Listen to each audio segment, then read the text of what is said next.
a horse that is really in tune to what the task is and they're giving it their all, they just look different than a horse that's forced.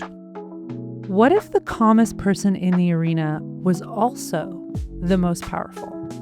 Today, we're sitting down with someone who's redefining what real horsemanship looks like. Quiet, consistent, and incredibly effective. Nick Dowers is a professional trainer, clinician, and 2016 Road to the Horse colt starting champion. A top-reined cow horse competitor, he blends cowboy grit with a deep respect for the horse's mind. His method: find the try, direct the effort, and reward, and let it soak. Simple and quietly revolutionary. In this episode, we're diving into why feel and timing matter more than technique, what real-world ranch work can teach us about communication and clarity, how to apply Nick's quiet, horse-first philosophy in any discipline. Whether you're a seasoned competitor or a curious beginner, this conversation is packed with grounded wisdom that will shift how you think about training and how you show up for your horse. Dear Horse World, it's Nick Dowers.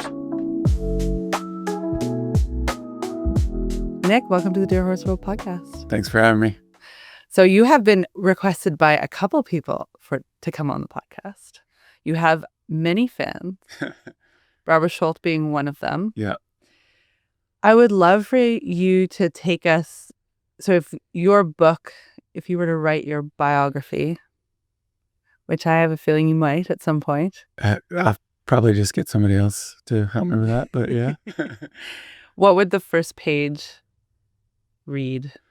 Oh, man, we're getting deep right off the bat. I don't know. I'm really big on just I try, I'm not saying I'm there, but I try really hard to just be a good person and a good role model first. That's very, very important to me. So it would probably be something like that. I'm not saying I'm there because I'm human and I struggle and I'm trying to grow, but that's very important to me. That's primary. What do you think makes a good role model in the horse world? Truth, honesty, authenticity, being real, not trying to be somebody else, being confident in what you are and who you are and what got you there. That's my checklist. Yeah.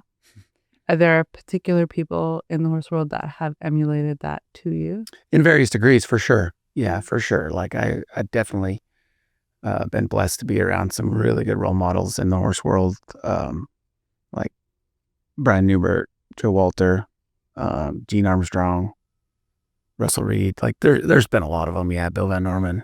I probably the most on this regard would be Bill Van Norman. He had a incredible way of making everybody feel very welcome and important.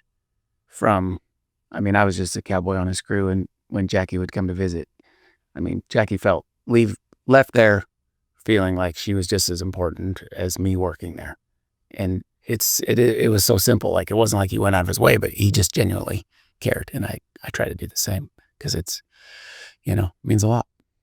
Do you think that makes an impact when you because the horse world can be very inclusive and very exclusive all at the same time? Yep.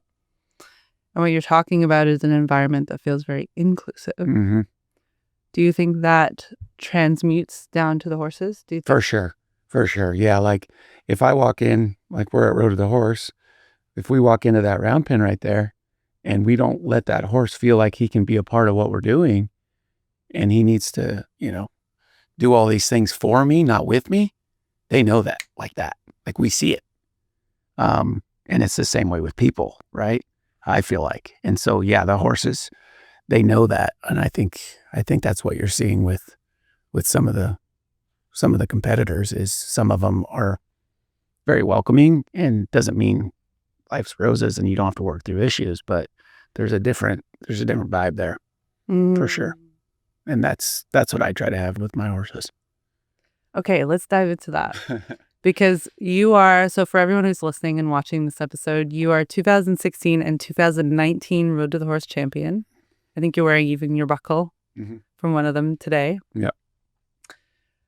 Talk me through when you decided you wanted to compete at Road to the Horse, and what kind of goes through your mind when you want to make that step, because it's a big stage, and it's quite, from what I've read being here, it's an intimidating environment. But you don't. I get the sense that that's not something that goes through your mind or something that you experience. I mean, to some degree, yeah. The first session of the first time I was here, for sure. Like, there's some nerves, but if we go back to the why, I like to put myself in places that force me to grow, and that's why I want to do this. That's why I compete with horses.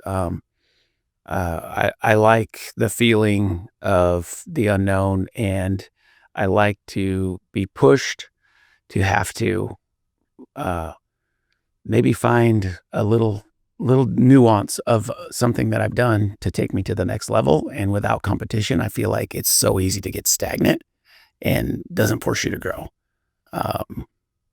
Yeah, it's just, I just love that feeling of the unknown, because it pushes me to places I didn't know I could go.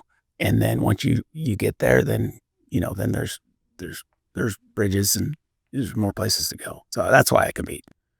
So that's why you're not a cowboy in the mountains and we don't know who you are. Right. Because if you know me, that would be easy for me to be, because I love it. I love to just be out by myself with my kids, my crew, doing my thing. But I like the competitive atmosphere. I like the growth that the competition gives me, because whether I go and I fail at a show or fail or succeed, it's all material things. But like, whether I go and do good or I go and do bad, I got to go home and revamp it. And the awesome part about where I live, there's not my nearest, trying to think of where the nearest competitor to me, or like, that does what I do. I mean, it's 5-6 hours away. So it's not like I can go get help. I got to go home. I got to figure it out for me and be better at the next one. And I love that. So you live in Nevada? Dyer, Nevada, yeah. Can you paint a picture for all of us what your day-to-day life is like? Whew, it's busy. A lot of times, most days, depending on the season, we'll start out in the arena, except for when it's hot in the summer. Well, it just depends on what's going on. But like, a lot of days, I'll be in the arena. We'll start early there. Hopefully, I'll get through my horses by 1-2 o'clock, and then I can go finish up, do some things on the ranch, go work on a spring, drive around, check waters, check cattle, do things like that. If we're actually riding and moving things on the ranch, then it might be reversed. We might start out at the ranch if it's hot, get the cows moved, do what we need to do, come back, finish up in the arena. Yeah, I do a lot of that. And then you mix in the clinics and the horse shows and stuff like that. Like I got a great crew at home, and we keep pretty busy. But it would, needless to say, you live a life that is true. It seems like it's very true and authentic to the cowboy way of life. Like your online platform is called Cowboy Week. Yeah, for sure it is. Yeah, like we are very much a ranch and a crew, and we got a lot of things that we do. Yeah, like we cover a lot of ground and do a lot of things, for sure. So for people who have maybe watched Yellowstone, and it's a one would say a Hollywoodized, maybe slightly, version, or you tell me maybe is, if you watch that, whether it's authentic. What's something that, if people have watched Yellowstone and they're really drawn to that way of life, what are some things about that way of life that they might not realize, or that you could then maybe open their eyes to a little bit? Well, I think it just takes so many people to make that work, and it's like in our deal at home, my dad and my mom, from my mom taking care of the books to my dad taking care of all of us, right? Like he's got his hand in everything.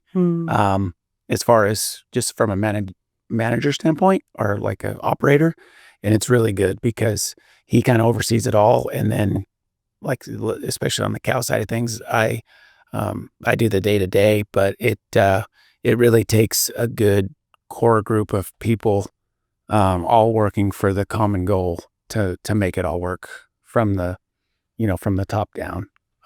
So that part about it is really cool. Like, I get the comment a lot, like, they'll see me with my family interacting or something. They're like, oh, what a great family. And it's like, well, we have to be. Like, we need each other, right? So it's super pure and it's super honest the way that we rely on each other. I think that part's really cool. That's beautiful. I never thought about that. Yeah. Because in this road trip that we're on, doing this podcast and learning and experiencing different ways of living and ways of being with horses in the horse world, one thing that really stands out is ranch kids and ranch families have been some of the most welcoming and some of the most remarkable experiences for us. Yeah.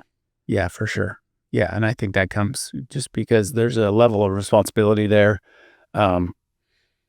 that you just can't get. Like, we rely on them, for sure. Like my oldest daughter, for the last, I bet, I don't know, 1 or 2 years, she feeds 400, 500, 600 cows a day, every day.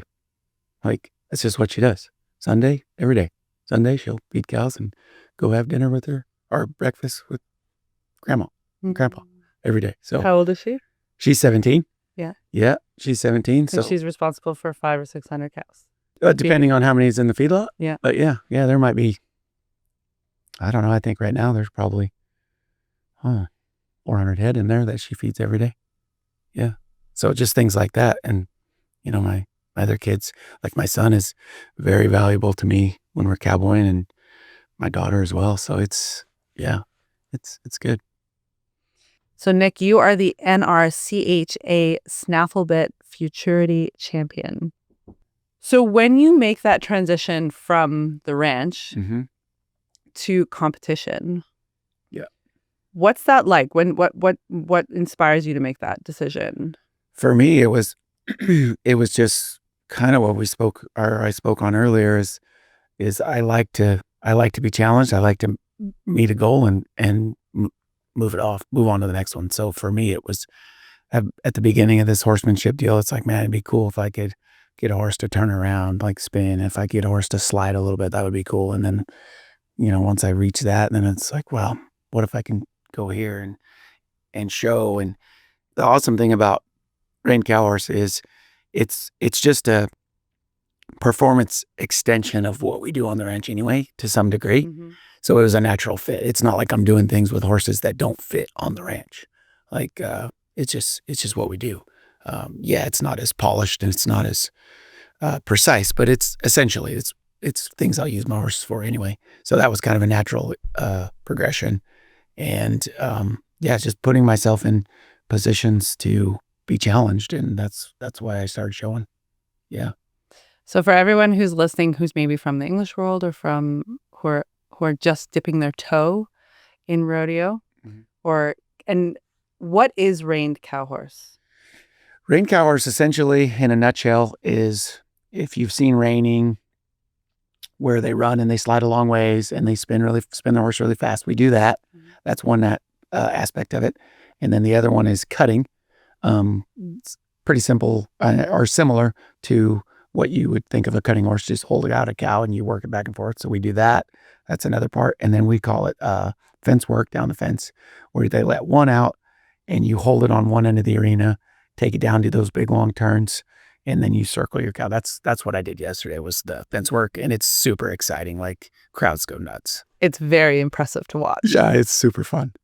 So these are all skills that you require on the ranch when you're working cattle? In some degree. Like, probably the least amount I would say would be like maybe a sliding stop or a spin. You don't really use those, but the soft skills it takes to get those, you use those. Like, just willingly guided and stops when you pull. Like, all those we use. Cutting a cow, it's similar.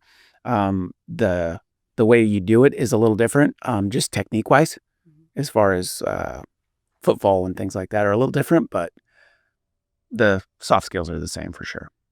it's really interesting that there's a 3-phase, because we have something somewhat, we have 3-day eventing in the Olympic side, which is 3 very important stages. Yeah.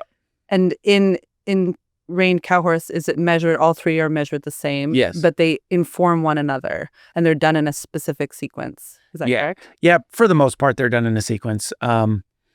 Like some shows, depending, you might flip-flop the reining and the herd work depending on cattle supplies and things like that. Those might be flip-flop. But at the end of the day, the fence work is going to be the last event, and all 3 scores hold equal weight. So it's basically a third, a third, a third. Which one do you have a favorite? I think what's funny about that is it's kind of, that's changed over the years. So like when I was in my 20s, for sure it was the fence work because it's the most exhilarating. Right. And then it probably went from, there was the time when I started where fence work was probably my favorite to train it. I'm just talking train at home and things. And then it went to reining. I really enjoy just getting a horse on the team and just willingly guided. Like I really like that. And then now lately, the last few years, it's been the cutting part, like just getting that horse to be able to know what that cow's going to do before that cow does it, and just the technique and the football and the positions. Like that's super intriguing to me because it's like it's almost a step up. Like reining, it's just you and the horse. Where herd work, it's you, the horse, the cow. So there's three minds right there, and getting my horse and myself on the same mind is really fun. I really enjoy that right now. Okay, I want to dive into that because you have said some really interesting things about your training and the approach that you take with horses. But before I dive into, or before I quote you to you, I'd love to ask you what you look for when you look for your future cow reining champion horse. What are you looking for?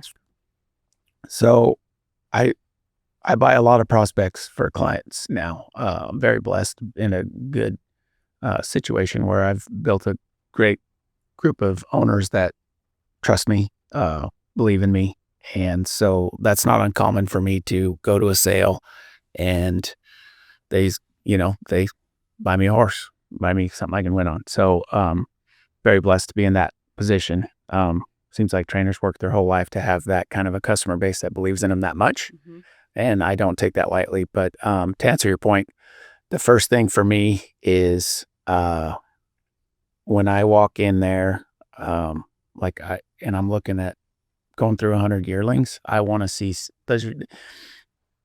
As I walk by, there's got to be something that catches my eye.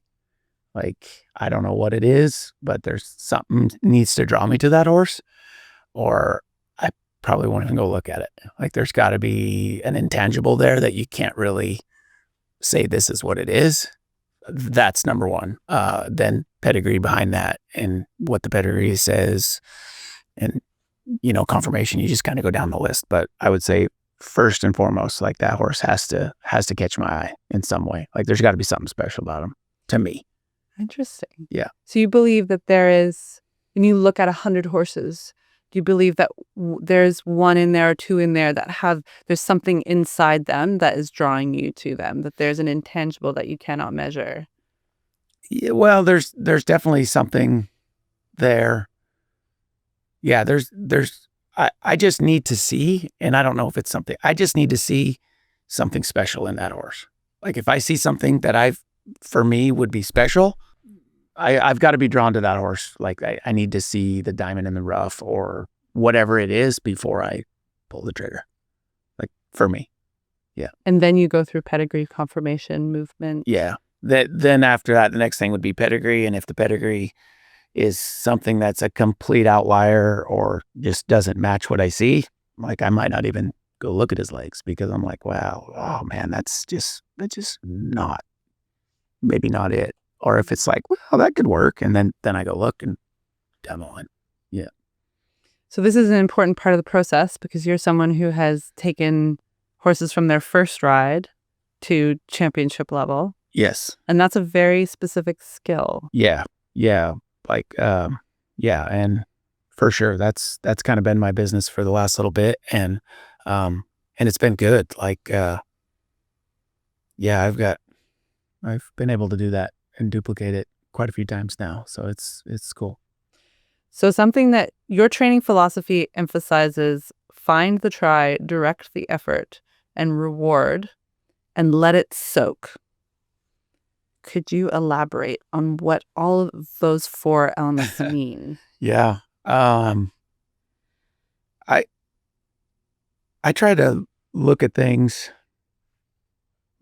through like, I really want to pay attention to where their mind is and what their mind is telling me that they need. Like, whether their mind's telling me that they're scared, they're not focused, they're focused the wrong place. I'm very big on getting them to mentally be where they need to be to get what we need to get done. Like, that's huge for me, because I feel like I kind of talked about it in the clinic the other day.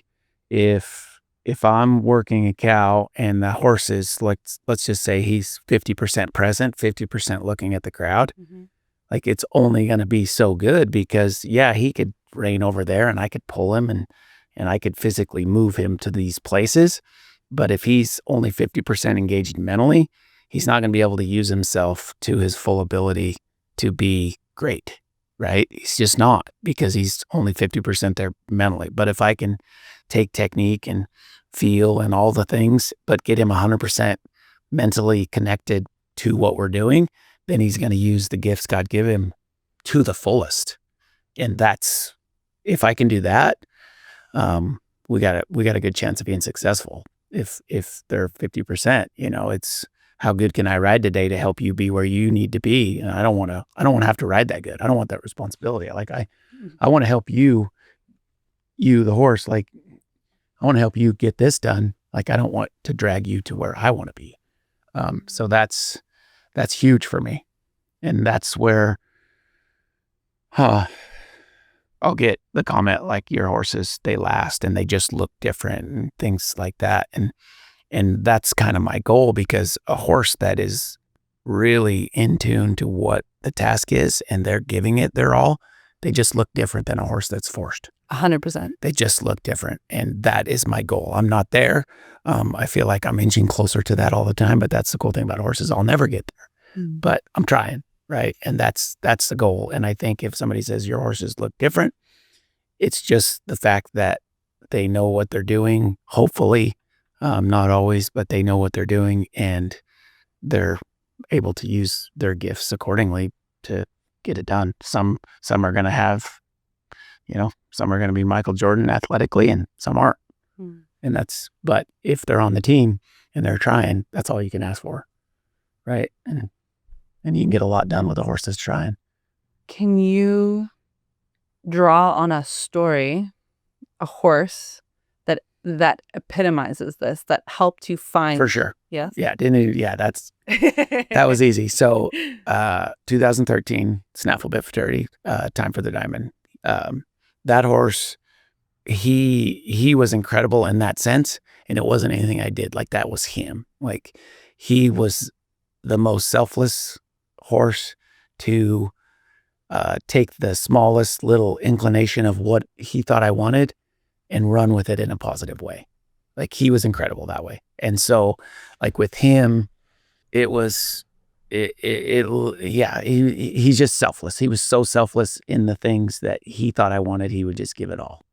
And I've been trying to recreate that ever since. And I have, to various degrees, but I haven't ridden a horse that is that on the team and that, like, just down to help you, like that horse. So that was fun. And that was very early in my career, very early. And that was, God put that horse in my life for sure to show me, I feel like, show me what I'm capable of, and like to get me over that step so that I could roll on. And like, I'm forever grateful for that horse, for that, for sure. What was his name? Time for the Diamond. Yeah. Yeah. he's pretty awesome. Really awesome. Did you know that he was the sort of the top of the pyramid, as you could say? Did you know that at the time? Yeah, I had my suspicions. Like I was still green enough or like naive enough about what it took. And I didn't know. Like I didn't know. I knew he was incredible, but I didn't have the knowledge base or the experience base to know like, wow, like if he come back around right now, I would be like, oh my gosh, because I know what I'd have. Like, and I knew what I had, don't get me wrong. But when other top trainers at the time are just like, hey, you want to sell him? Hey, do you want to sell him? I'm like, well, what do I have here? And that actually built confidence in me to know that I had a horse that I was capable to win an event like that. Because like that event it's insanely difficult. Like you've got top professionals that have been their whole career and haven't won. And I was here, I'm my third time and I win. That horse carried the team. No doubt about it. Like that horse carried the team. But having those guys coming, trying to buy my horse actually gave me confidence that like, wow, I could do this. Like I have this horse. So it was fun. And you built him up from his first ride? Yeah. Yeah. I mean, if you just go back to like you were saying, about what I look for, he, like I've told this story quite a bit, but we were at a horse sale looking at yearlings and I seen his head and neck sticking out of a stall from a ways away. And I went over there because it's just like, whoa, that is different. And that's when I bought him. Really? Yeah. Yeah. And yeah, there's something about the way his head and neck is, and it's still that way today. Like he's got the coolest head and neck, in my opinion. So yeah, that drew me to him, and then I took him home, got him going, and yeah, he's been there ever since. I think that's really inspiring for people who are listening or watching this episode, because there are a lot of people across all different facets of the horse world that really want and are passionate and inspired to find their time for the diamond. People want to find their future star in a young horse. Yep. But I think people are intimidated by the process. Yep. Because it can go so well or it can go so badly. 100%. Or not badly, but I mean like it can go maybe differently than you expected. What advice would you have for people who are wanting to really emulate what you're doing, which is to start them super young, like to buy them as a yearling and then to put their first ride on them? Because I know people who want to do this in eventing. I know people who want to do this in show jumping. I know people who want to do this in barrels. Like people are really, I think that's actually in some ways to many people like the pinnacle of horsemanship, to have built your champion from the very first day and have them to the very last day. Right. I don't know what my advice would be. And I'm not even against, like for me, it worked because, like as far as going from the very first ride on, because my foundation in horsemanship was colt starting. So like I was a colt starter and then I just moved into the performance all the way to the highest levels of that. So I kind of started from the ground up and worked my way up. So it was just, it's normal for me. I get it if somebody has somebody they really like and they send them out for a few months or whatever, like that's fine. It just better be somebody you can ride behind and you trust. But as far as like picking the prospect, I don't know how to tell somebody how to pick one. But I would say what I see a lot at sales is people come over. What do you think of this one? What do you think of this one? What do you think of this one? It doesn't really matter what I think. Like I like find something you like something that stands out to you. Because like I said, what I see in Time for the Diamond's head and neck isn't what other people see, because I bought them for $10,000. So clearly what I seen wasn't what everybody else seen. Right. Find what that is, and just go with it. That's what I say. Like, I'm never one to, and I don't know how the saying goes, but if you, there's certain things a person needs a mentor for and somebody to guide them for sure. And then there's other things that I say, take a chance on yourself and just do it. Like, whatever, right? Like Find your own way. Find your own way. Like you don't, if you listen to three people that are careful and things, like you'll never blaze your own trail and take you to places like, I don't know, be an innovator. Like I don't know what I'm saying, but I love it. Yeah. I'm not afraid to fail, and I'm not afraid to try new things because you never know where the next great thing is, right? I think that's in general in business and life and different things. Like just, you think it works for you and it's your vision. Don't tell people your vision because they don't see your vision. Like they see the logical side. They don't see the vision.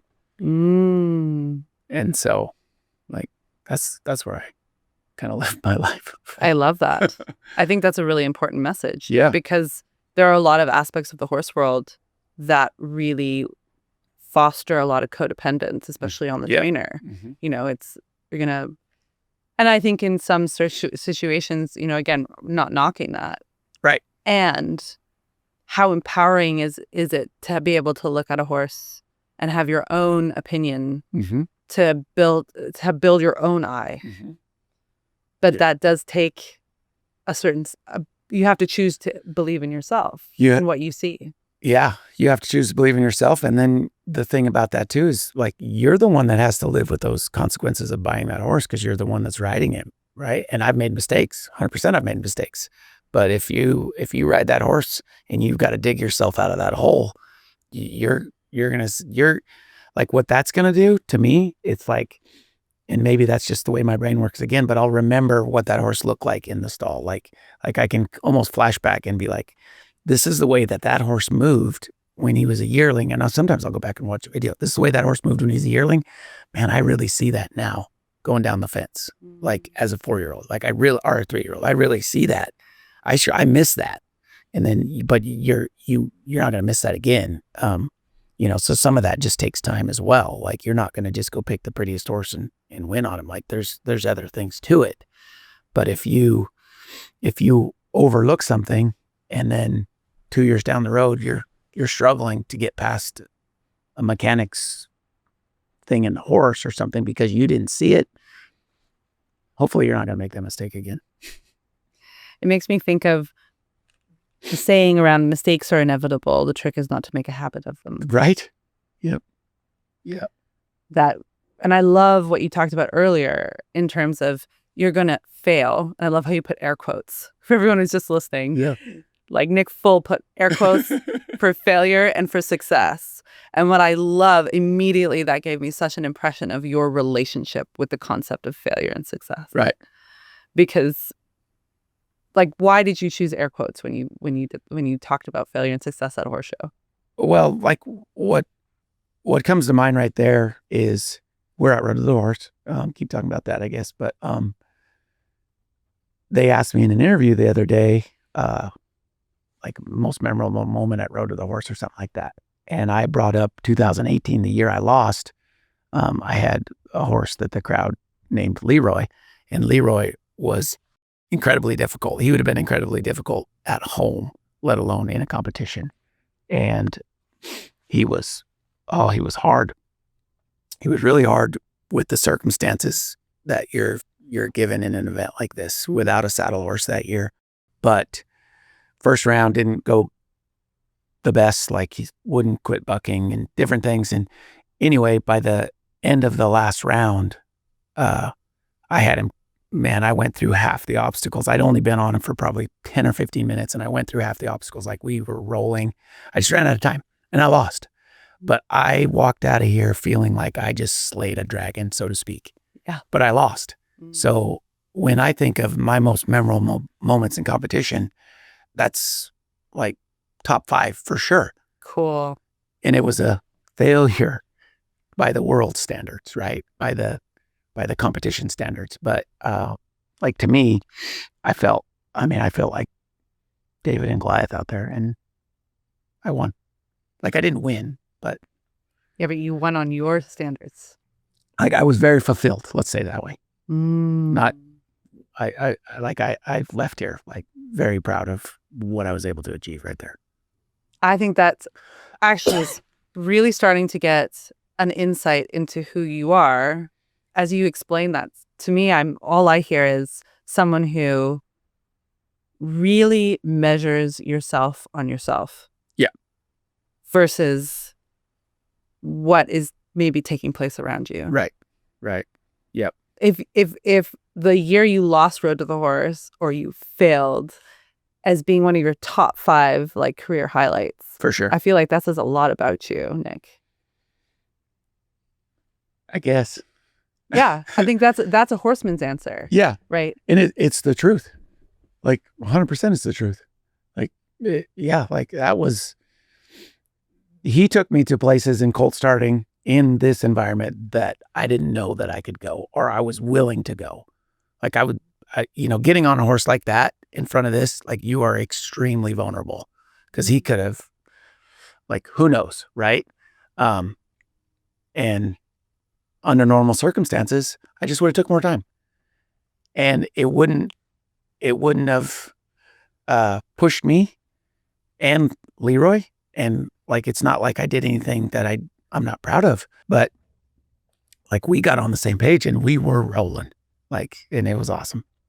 I think now I understand listening to you. I understand now why competition has that special place in your life. Mm-hmm. Because it's like this very intense moment in time, and they talk about how, pressure is privilege. Mm-hmm. And that, and if you look at nature, diamonds can only be created through pressure, Mm-hmm. through a lot of actual, like, quite intense pressure. And so I've never thought of it that way until sitting in front of you, to think of those moments as these really intense, powerful moments that can create diamonds. Yeah, love it. Yeah, for sure. Well, that's you. You totally inspired that thought. Yeah. I love that. Yeah, no, that's why I do it. I mean, that's one of the reasons why I do it for sure. Like I like that. So what about, we're here at Road to the Horse. There are competitors who did not build their career like yourself off colt starting. Mm-hmm. They actually come into it from another side of the horse world. Mm-hmm. And I think maybe as colt starting finds its way, like we have Tick Maynard and Vicky Wilson, 2 riders that don't necessarily have like a big colt starting background, mm-hmm. and they come from the English world, as the rest of the horse world maybe draws a little bit more attention to colt starting and the art of it, because mm-hmm. it really is an art form. Mm-hmm. What is some advice or maybe a reality if people are listening going, well, I kind of want to, like, this looks really interesting. I want to have a go. Mm-hmm. I want to try. Or what the heck is colt starting going to do for my horsemanship? Right. For me, the colt starting, and if we had horses in front of it, I could relate it from beginning to end so easily. But all the same principles that make horsemanship and make things work with horses, all those same principles are the same ones that you use to halter break them, to start them, to finish them. Like, it's all the same. The only thing that's different is the practices. Whether we're deep in the Rocky Mountains or down in the heat of Florida, we trust YETI products on this journey of a lifetime. From the Roadie 48 cooler to the YETI mugs you see right here in the studio, YETI coolers and drinkware are built tough, smooth, and ready for anything the horse world has in store for us. So, like, the practices change, but the horsemanship's the same. So, like, I'll give you an example. Like, when I'm starting a colt, when I pick up the right rein and I want some flexion to the right, I not only want him physically to bend to the right, I want his mind to look to the right. And I won't release until he's physically soft and his mind is to the right. Same thing I need when I'm working that cow yesterday and it's incredibly intense. If I slide that neck rein up that horse's neck, he needs to take his focus to that cow. It's the same thing. It's just built upon itself. And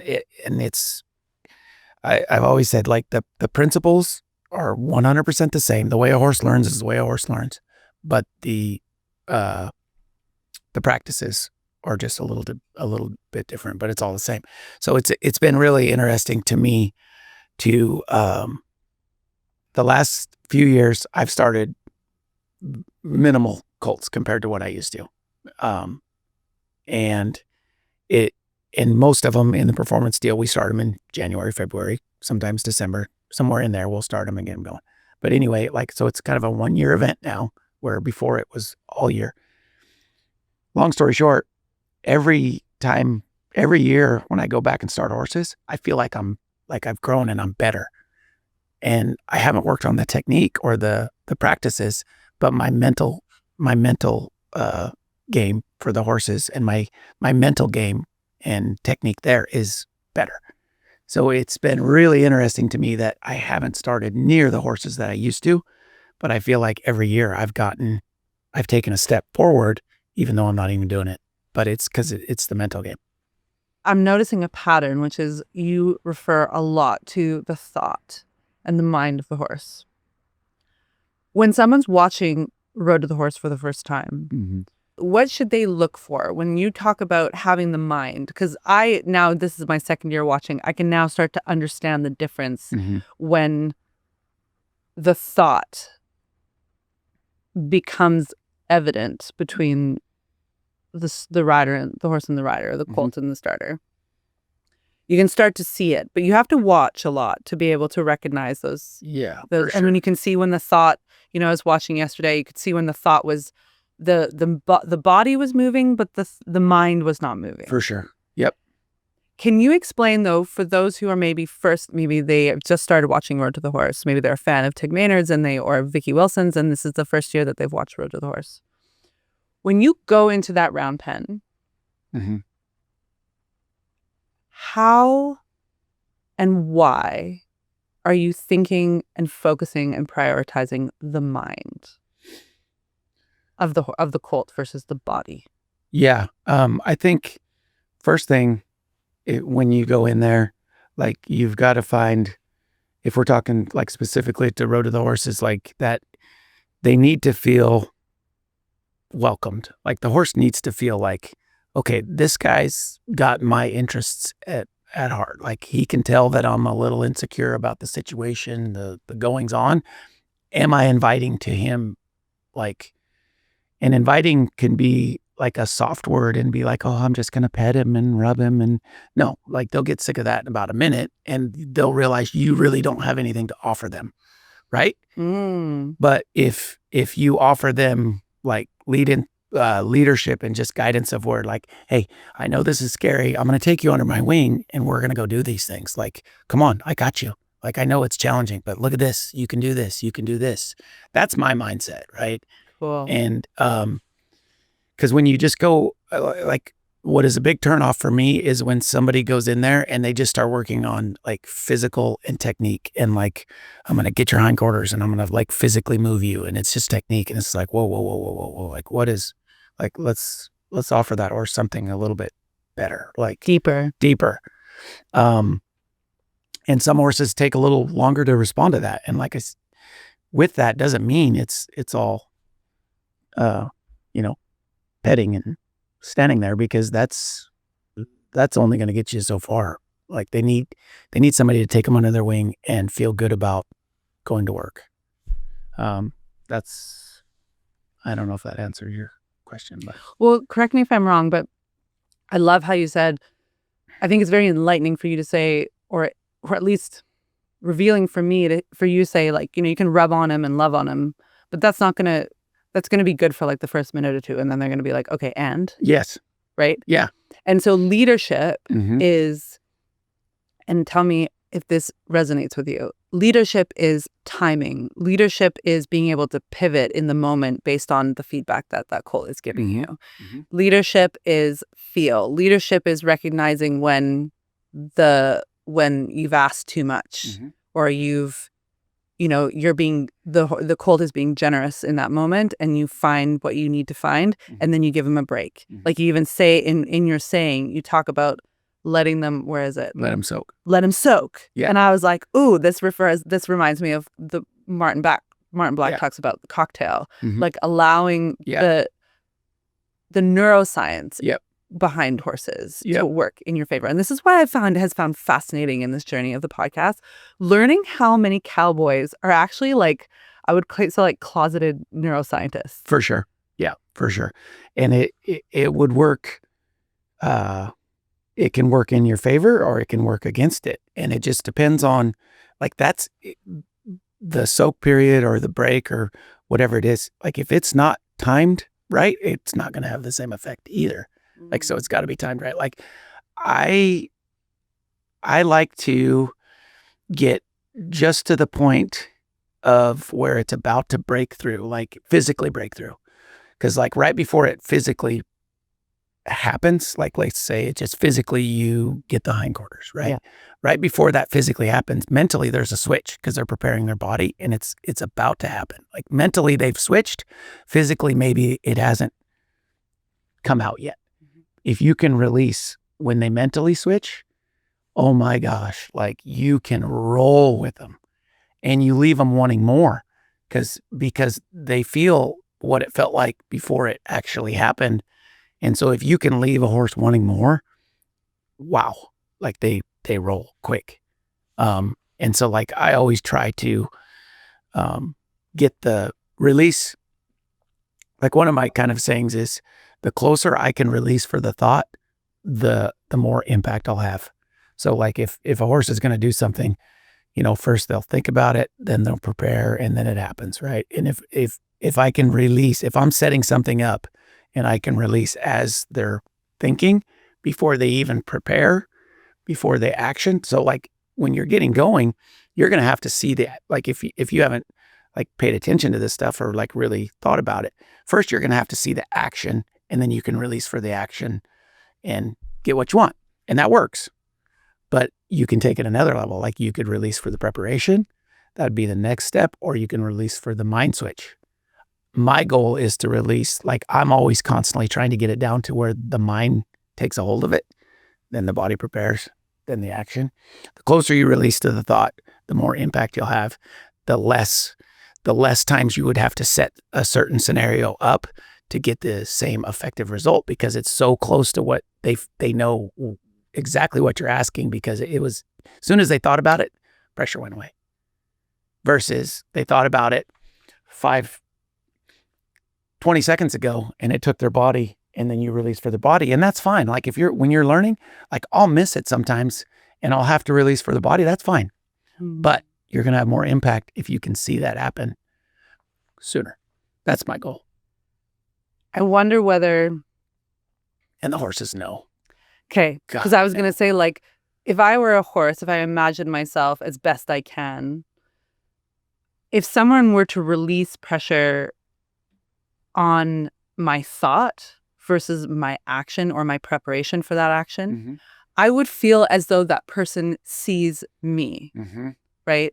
So when we talk about, you know, like the inherent need to be seen, felt, heard, understood, these are like basic core needs of, you know, in a lot of aspects of relational life.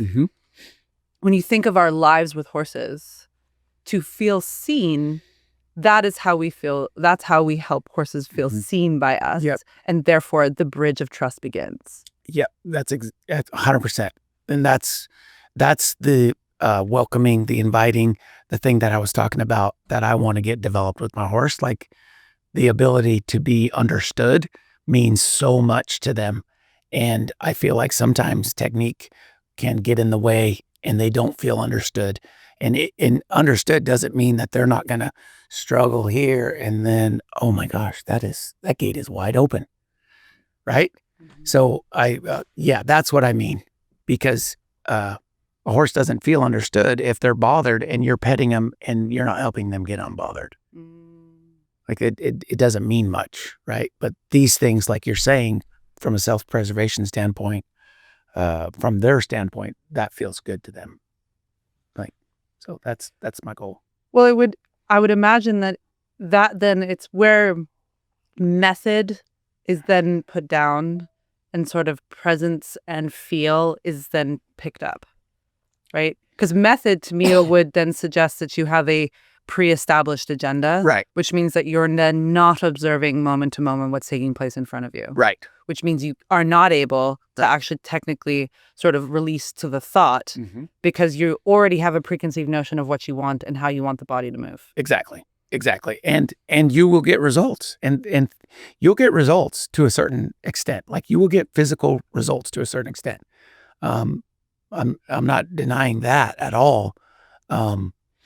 But for me, I want that horse, like we talked about, that just has that extra look of willingness on the team. The thing about it, if they know what to do, their individualness can come out and flourish. If they're mechanical, it looks mechanical. Like, and that's the difference, right? To me. You think that's the difference between like the art and the science of it. Because I think it's important we understand our fundamentals. We understand how and why we move the body. Yeah. Right? The biomechanics. These things are important. And if you want that feeling of like telepathy, that I have found every single rider, great riders from all disciplines talk about that connection, that telepathy between horse and rider. If you want that, then you have to work towards it. And like, to me, this is how you do it for me. Yeah. Yep. Yeah. You have to work towards it. And like, I'm not saying that it's bad to release for their physical actions. Like if I'm learning or I'm helping somebody or working on myself, like there's times where I'm going to miss it and I'm going to release for the physical thing. But I want to see what happened before those, like maybe what happened 2 things before, and try to get as close to that. I'm always trying to get as close to that as I can, but there's 100%, there's going to be countless times throughout a day where I'm going to miss it and I'm going to have to release for the physical thing. There's no way around it. Like there's no way around it. Well, and I love that invitation or that maybe that check in this moment where you're saying, just be aware of the fact that this is a process, that as you, like this is an art that you develop for your entire lifetime and then you die. Yeah. Yeah. Sorry, y'all. Yeah. That's like it's kind of, not crude, but like it's a bit straight. But I'd say that's the more I speak to great horsemen and horsewomen, the more that becomes evident that this is you're getting closer and closer to the thing, closer and closer to that feel. And then you might get it and you might get closest to it. And then your body fails you or something. Yeah. And then you lead this moral life. Yeah. Yeah. I think that's why we love them. It's like kind of like golf or something. You just can't ever, there's no mastery. There's really no mastery. Like there's levels, but it's not like you can ever get it. I'm curious to ask you a question about I've heard a lot of really great horsemen and horsewomen say that, like horses are simple. I've even heard some say horses are dumb. And yet when we talk about their ability to soak on the thought, and that I've also had great horsemen and horsewomen say that, you have a session, you let that horse is going to go think about what you did. And then we'll come back. And we've watched that with the colts that rode to the horse. Like you can see that they've thought and they've built off of what happened yesterday. There's something about it that in my mind, that challenges this idea that horses are simple. If they have an ability to sit and think about what took place prior, I kind of want to challenge the horse world with this idea that I think they're simple in that they're straightforward. They don't have, like Vicky Wilson talked about it this week in her demonstration, like that horses are not malicious. They don't come out trying to make you have a bad day. Right. But I kind of want to, what would you say if I said I kind of want to challenge this idea that horses are sort of simple, like simplistic, almost alluding to a lack of intelligence? Because an ability to think about everything that you've worked on, the ability to like integrate that. Integration is one of the most important aspects of life. And they, I think, do that. If given the opportunity, do that incredibly well. Well, they're brilliant. Yeah. They do it negatively or positively. Like, are they simple in the fact that they're pure and they're going to be the same, and they'll take you from where you are and they can take a good handler and be good or bad. Yes, they're incredibly simple that way. Like their self-preservation is what it is, and they want to be comfortable. They're simple in the facts they have their checklist of things that they want to get, they want to feel, right? Yes, they're simple there, but like they're brilliant in the fact that they can move on. Like kind of what come to mind is if somebody makes a comment, like I've been working on X, and I've been working on, let's just call it loading in a trailer. Yeah. And it took me 30 minutes yesterday. And then I come out today and it took me 30 minutes again to get him in the trailer. And like I get what I need to get, but I just feel like the horse doesn't retain anything. So then instantly what's triggered in my mind is it's your idea.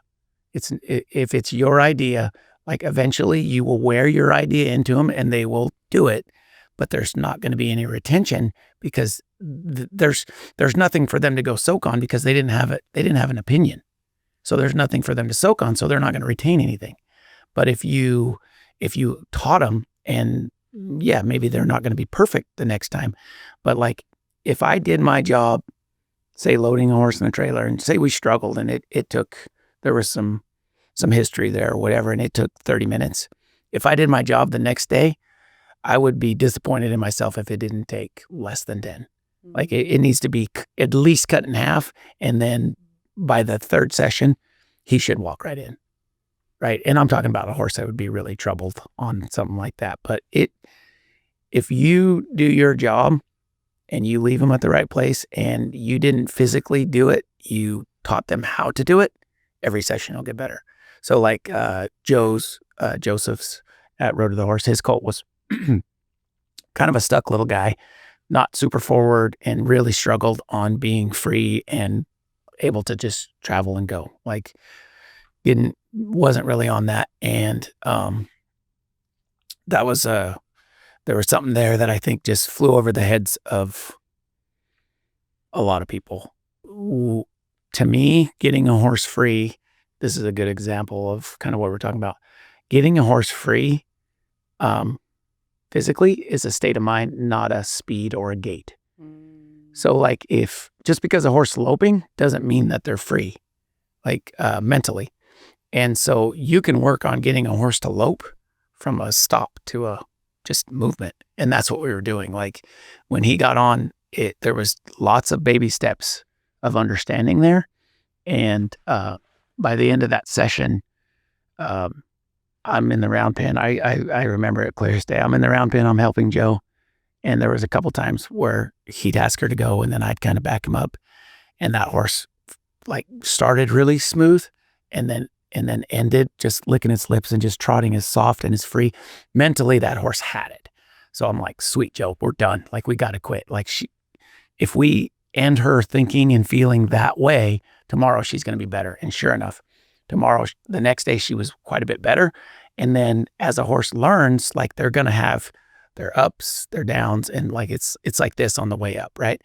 So the next day, because we left her so good, she started out like nailing it, but she still had to go through her colt moment where in the middle of that ride, she kind of went back and she's like, I don't know if this is really what I think it is. I'm going to try my deal again and see about getting stuck. And she got stuck in the middle.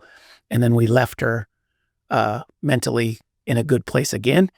So he hadn't loped his horse by himself in the saddle one time. Then in the finals, he goes, rides it in the round pen, goes for his rail work. He's got to declare a lope across the side. He asked that horse was the freest horse there. Yeah. And he's never loped it in the saddle.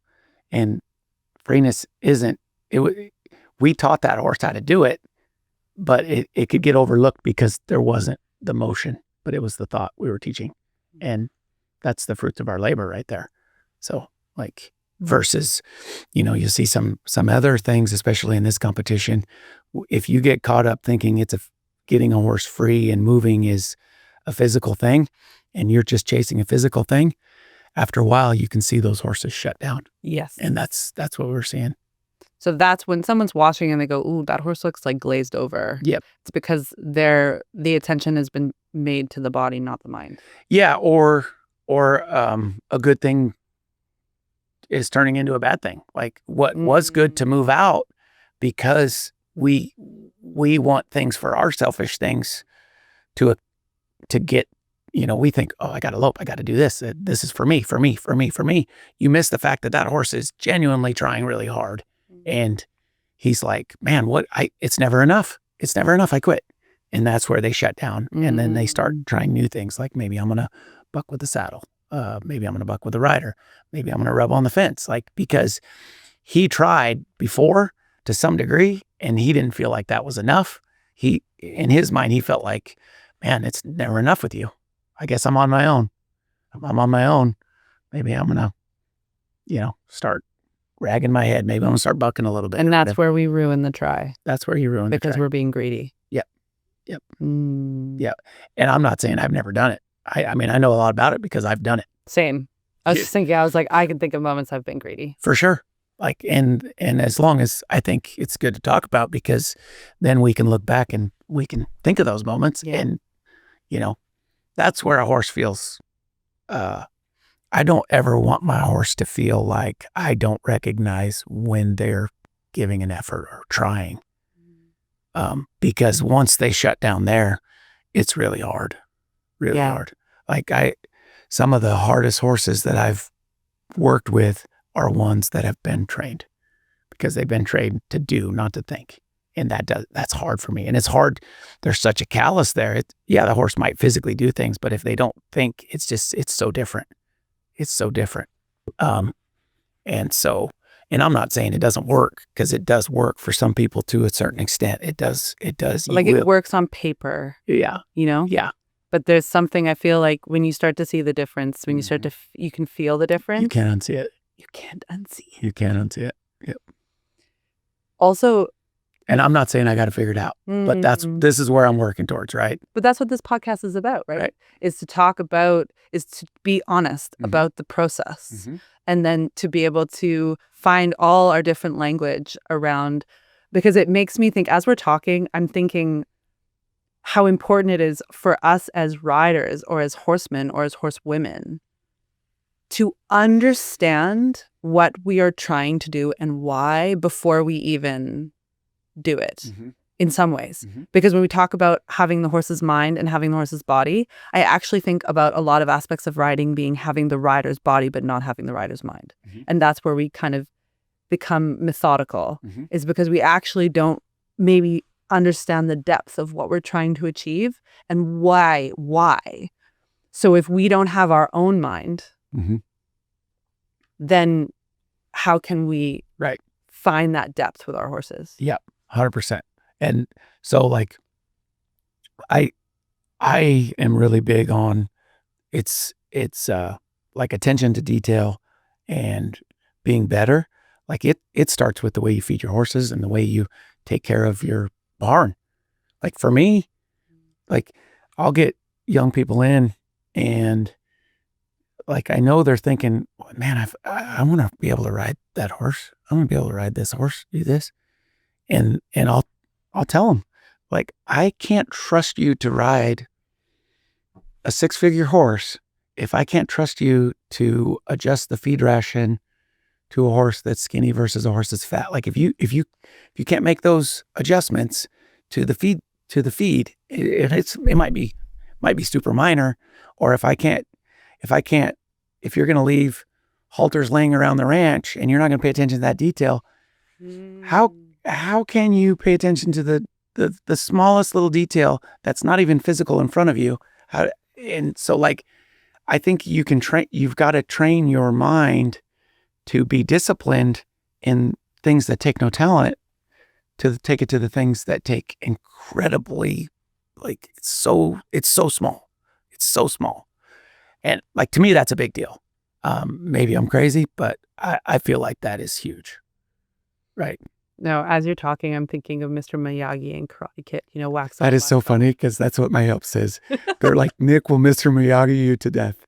Like, because Yeah, that's so funny. You're like I'm the Mr. Mr. Miyagi of the I horse am. world. I am.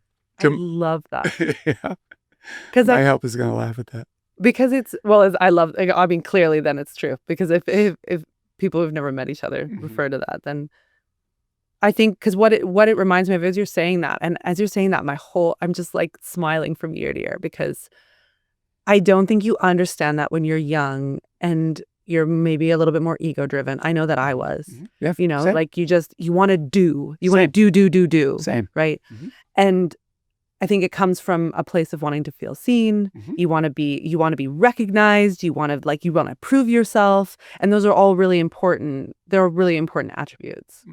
And I love that's like such a dope call to action, Nick. Like, care about where you place the halters, care about your food rations, care about how you run things from A to Z, because they inform every aspect of when you're in the saddle. 100%. Yeah. And it's not that I'm OCD this or like it's got to be perfect. No, it doesn't have to be perfect, but it needs to be in order. You have to be like, discipline of doing the things is huge, right? Like they're huge to me. On that vein, what do you see that sometimes the horse world overlooks that is actually really important in terms of whole horsemanship? If we're looking at from sundown to, from sunup to sundown horsemanship as a way of life, just not something you do, but something that you are. What is something that you think people might overlook from Mr. Miyagi? What is something that people overlook that really informs? I'm really big on just noticing things, like, is huge. Like, I don't know, just the ability to notice something from a distance, just the ability to observe, remember, and compare and notice things. Notice, remember. Observe, remember, compare. Cool. That's a Tom Dorrance deal, is observe, remember, compare. That's huge. For me, I'll be riding in the arena and there could be a horse at my, in the barn a long ways away.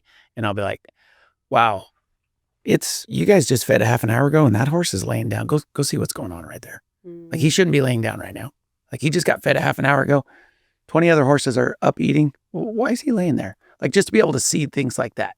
So, to me, to be able to spot that is learned by being able to be like, I better not leave that brush there. I'm going to throw that in a basket today. Like, just being little things that are out of order, or, this is going to make it sound like I'm like a clean freak, but I'm really not. I just notice those things. Like, being able to notice that is going to lead you to be a better horseman, because you'll notice that horse that's laying down a little earlier than normal, or that's normal. Hey, that's old Fudd. He always lays down quick.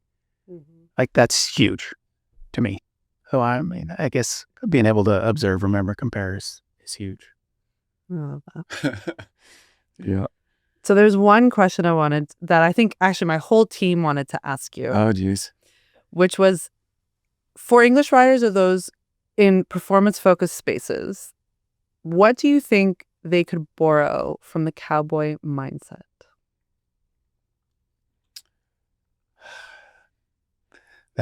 That's actually hard for me to speak on, because I don't know anything about the English world. So I don't know, because it would be, I have no experience there, like none. When I hear that, I think, what could I borrow from there? More than I think the other way. Do you have an idea of what you could borrow from them? No, because I'm so ignorant on it. Like, I don't know. That would be hard for me to say. Isn't that a fascinating part of our industry, or of the horse world, is that we all have this common thread and this love. And you're not alone. Like, I have had Olympians in this studio from English disciplines that have very little to absolutely no, they would have fumbled over, like, they would have been like, what's a snaffle bit? Futurity, right? Yep. And yet here we are, this incredible industry, or this world. I call it the horse world more than an industry. We have the horse world where we all share this common thing. We all love horses, and we all do different things with horses, but we all fundamentally started, I think, with the same core feeling. Yeah, there's something in us. Yeah. Right? And yet I feel like we're like, Worlds it's like, apart. yeah, you're like worlds apart. And I'm kind of fascinated by that. Mhm. You know what I mean? Because I don't know if other sports or other lifestyles, because we're sport. Would you agree with that? That we're both a sport and a lifestyle? Mm-hmm. Yeah. Like subculture. Yeah. Right. And we're like a culture, like it's like a culture, a lifestyle, and a sport all at the same time. Yeah. Right. And yet you can be like, it's like having two tribes on two ends of the other side of the world that actually have a lot in common, Right. but they may have never interacted before. Yeah. That's me. It's fascinating though, no? Yeah. It is. Yeah. Yeah, it really is. Well, then maybe let me rephrase the question. What could the rest of the world borrow from the cowboy mindset? What could the world borrow from the cowboy mindset?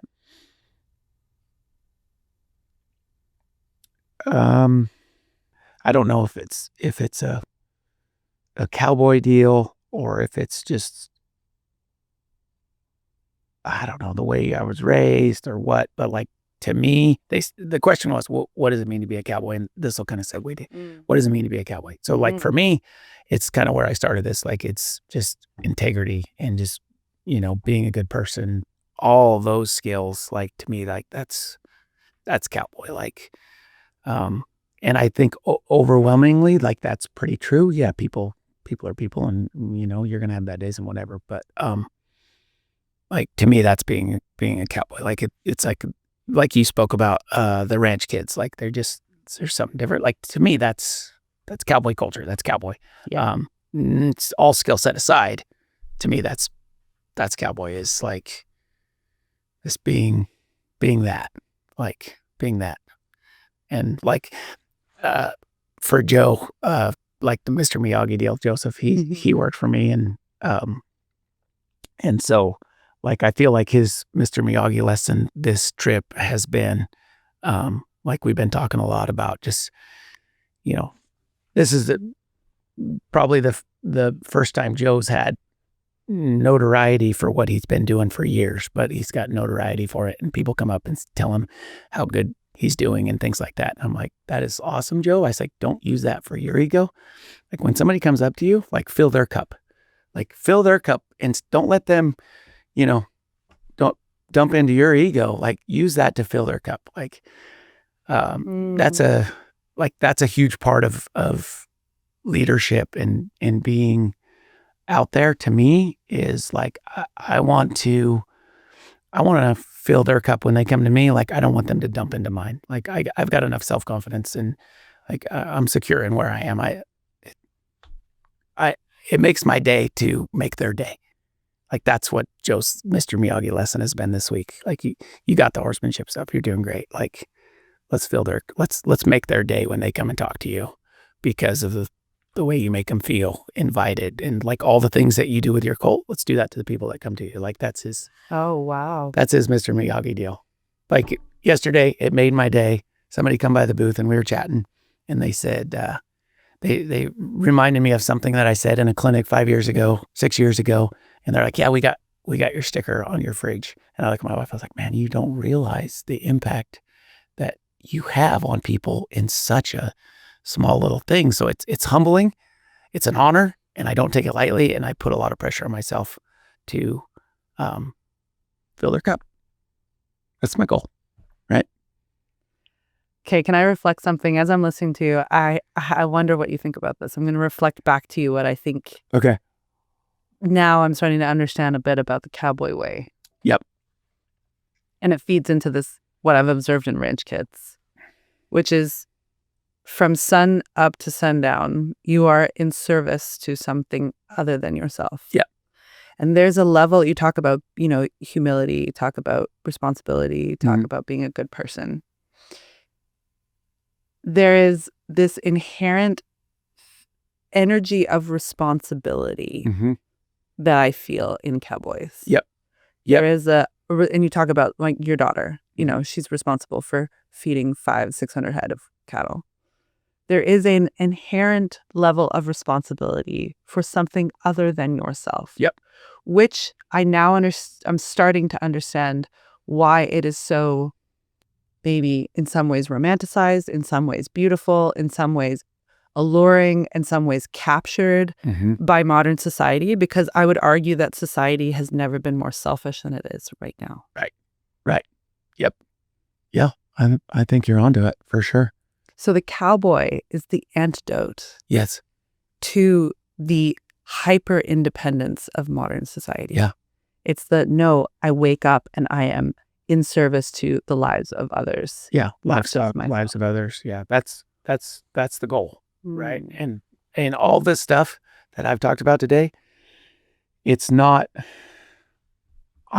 this is what I'm striving for. Like, it's not like I would hope in a year we come back and I'd be better at all these things. Right. Like it's like the horse, like you never get too good at it, and authenticity and just being authentic in the way that you go about it. 'Cause you can try to fill somebody's cup inauthentically and they will see it a mile away. Right. I love it. It's a goal. It's not where I'm at. All this stuff is a goal. Yeah. Yeah. Okay. I'm going to wrap up every episode like I always do. And I'm very excited to hear your answers to these questions. Okay. If you could read one book to the horse world, what would it be? One book to the horse world. Well, I think everything we've talked about today is, for me, it's my faith, and it's the way it's just the way that I feel led to lead my life through Christ. So I would say, like, the closer you are to the creator of the animal we're trying to work with, the easier it becomes, right? Yeah. Because all the ego, all the things that we want to stay away from, like that's not the path, right? So that'd be my answer. So would it be the Bible? It'd be the Bible, yeah. It'd be faith. It'd be Christ. That would be like, to die to self is gain. To die to the things of the flesh, the world, the winds is gain, right? That's beautiful. That's the base of it all, like, for me. Who is the most iconic horse in history? For me, it's Time for the Diamond. I mean, for me, it is. So, I mean, I don't know, but for me, it's Time for the Diamond, because he let me believe in myself before I really had the resume to even think that I could belong. He put me out there with the big dogs. So for me, it's Time for the Diamond. What is the most undervalued skill as a rider?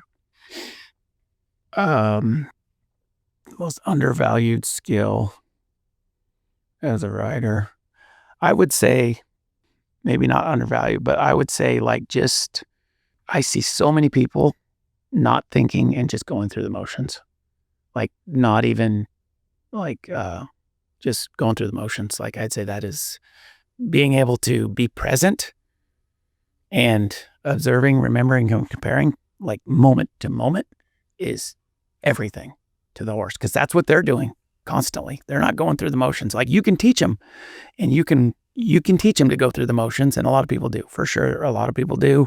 You can teach them to go through the motions, but I want them present, and in order for them to be present, I have to be present as well. So that would be important to me. Yeah. Who is the greatest horseman or horsewoman in history? I would probably, just from what I've heard, would lean towards Tom Dorrance, just from what I've heard, but I never met him. I've just got a window into who he was through other interpretations, other individuals' assessment, or like interpretation of what Tom did. So I would say it would probably be him. But in a lot of ways, for me, Bill Van Norman was on another level. As far as like, he just got it. Like, he just got it. And it wasn't technique driven. It was just like horses felt a certain way around him and they operated a certain way. And like, for Bill Van Norman was special. He passed away quite a few years ago. And I often think I wish I could see what he was doing with the knowledge that I have now, or the experience I have now. I wish I could see it again, because there was so much that was flying over my head because it was so subtle. So he's pretty special to me that way. And, that's not to take anything away from the other guys that helped me, but yeah, he was very special.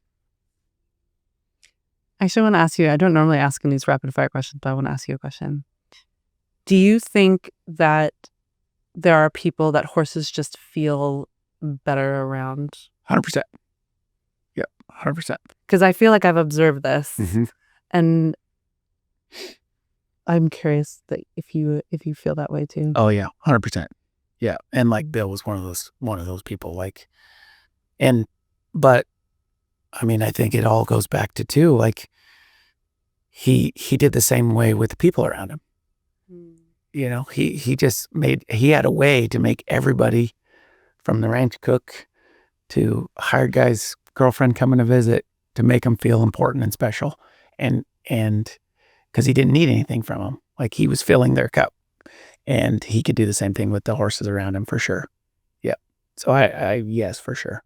Because horses have a crazy way to know what the underlying intention of what you're doing is. Yeah. Like, they have a crazy way. And if it's not pure, they see through it. And doesn't mean you won't get some sort of results, but they have a crazy way of being able to, like, truly read you for who you are. Yep. Okay, last question. Okay. Mares, stallions, or geldings? I think it depends on what we're doing. Oh. I think it just depends. Yeah, like, seriously, like, I think it depends on what you're doing.